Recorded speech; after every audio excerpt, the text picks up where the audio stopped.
Hey, I'm Kevin, and today I'm a lobbyist, but I'm not a childish one. Um, I hate lobbyists. I hate lawyers. I hate judges. I hate doctors. Boy, I just forgot. I don't know. If I think about it, I'll tell you. I don't hate the person.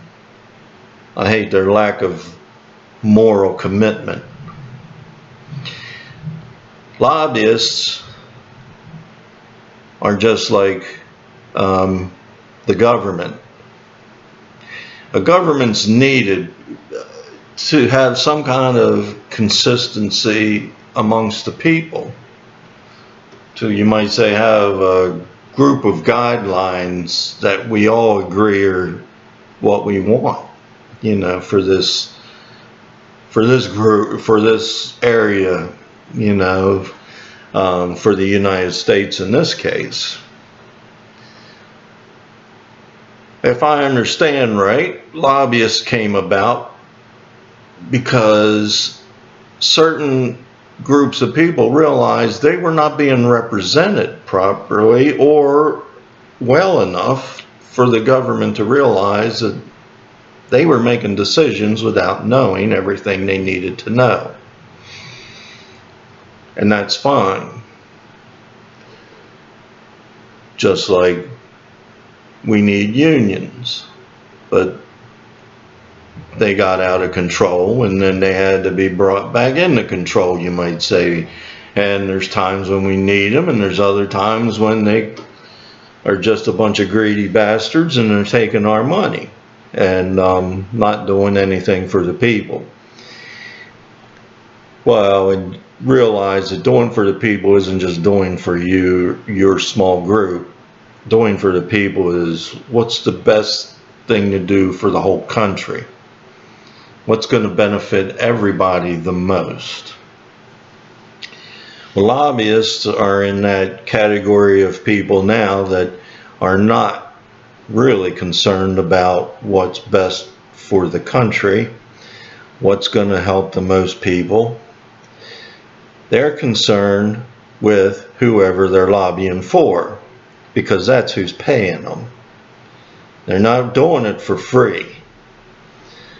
So they throw their morals out the window and just do whatever they're being paid to do. And they'll falsify anything, and they will put so much pressure on congressmen that, if nothing else, they tell them lies to where they think that what they're doing, the congressmen think what they're doing is going to be good for the country. In reality, we're even worse than that now. The congressmen are not doing what's best for the country, and they know it. They're doing what's best for lining their pockets. And that's it. I can't tell you how many lobbyists are down there, but it's a lot. In fact, just a second, I just might see if I can find out. Well, this is pretty cool. I've never used Cortana like this before. I never even thought about it. That's how little I get into this stuff. But let me just go ahead and read this. For every member of Congress in 2011, that means that's a few years ago, 5-6 years ago, there were 23 lobbyists trying to twist their arms. For every congressman, 23 lobbyists, which totaled 12,719 of them, and they spent big money, 3.3 billion in 2011, double what they spent just 10 years before.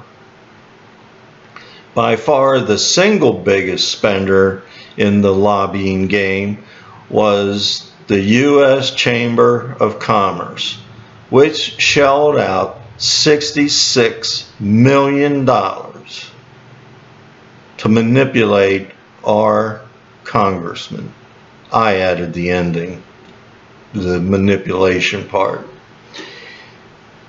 How in the world are our congressmen supposed to be able to make a decent decision when they're being attacked from all those different groups that really aren't even worried about, you know, what the rest of the country needs?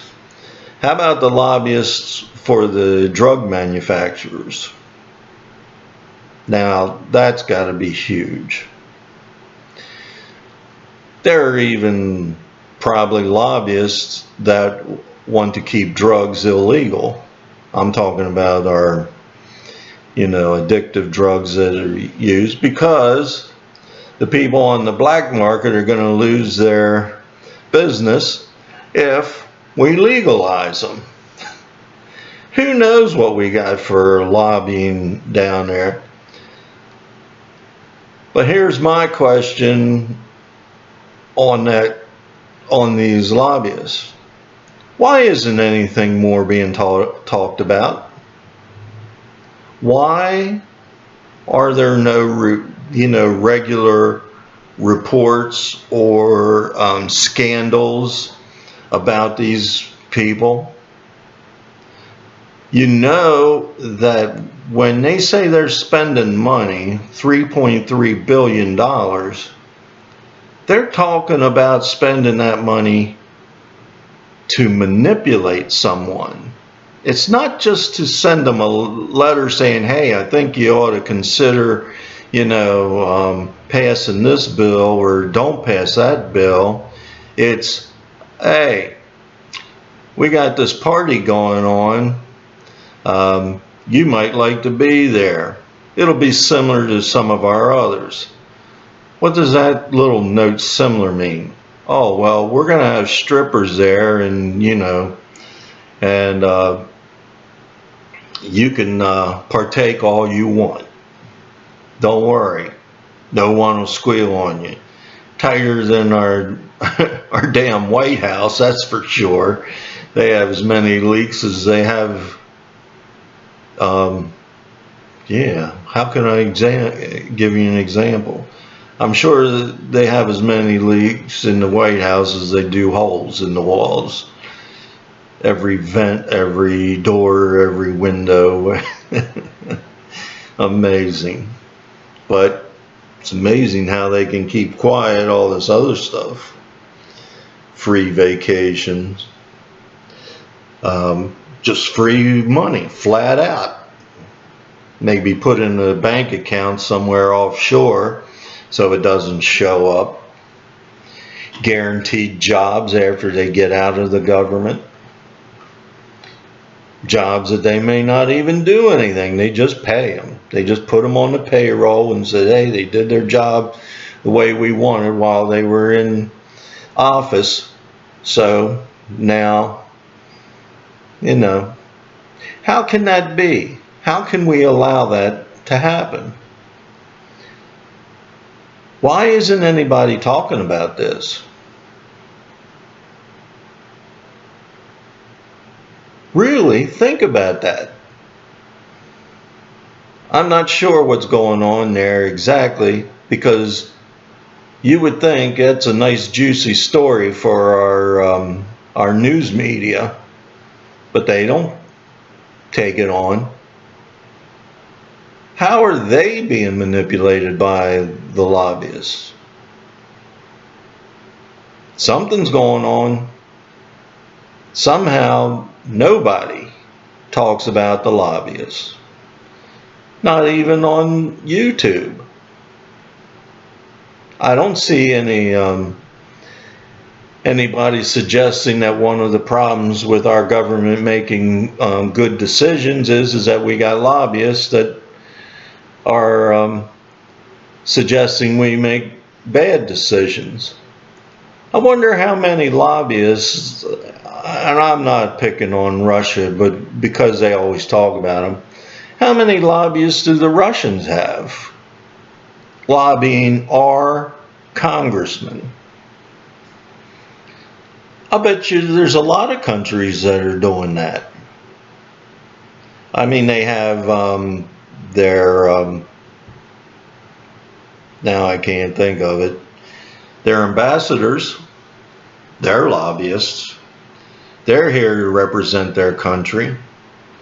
And certainly they throw out favors. I mean, just the fact that Clinton was able to double his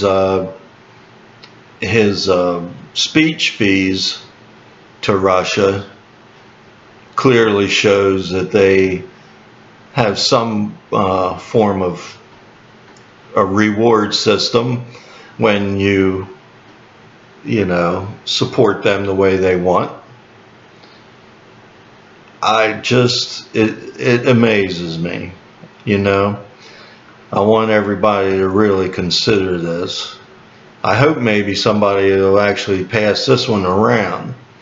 I never asked for a like or whatever on my other videos or to subscribe, but I'll tell you what, I'll ask for this one. If there's a way that you can put it out there without even giving me credit, I don't care. Just get it out there, because I really do believe lobbyists are one of the big problems. They have no morals, that's for sure.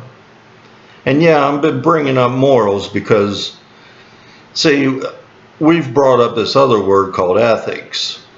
Ethics doesn't worry about certain areas, and I'll pick on this one, like sex before marriage, which I don't want to step on any toes here, but in morals that's addressed. In ethics it's not, because that, in most people's opinions, doesn't have anything to do with business. And business came up with ethics, like don't steal paper clips, don't share our information with the competition. That's ethics. Morals is a little deeper. Do the right thing even when it's going to cost you. That's morals. Okay? So, thanks for letting me share. I kind of wanted to get that one out there. See ya.